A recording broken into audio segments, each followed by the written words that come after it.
This week on Quick Tip Tuesday, we're giving you another behind-the-scenes look at the stone house renovation project. The guys have reached an exciting moment in the stone house renovation, and they're finally installing the custom cedar and corrugated metal face-framed cabinets. This kitchen's going to look great and be a really cool common area in this house.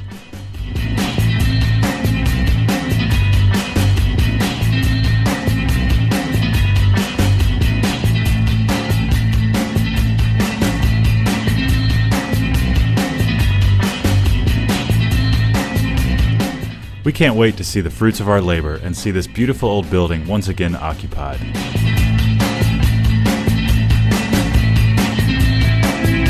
The next time you see this kitchen, it'll have come completely together, including a custom kitchen island with a valley block top. Thanks again for watching Quick Tip Tuesday. See you next week.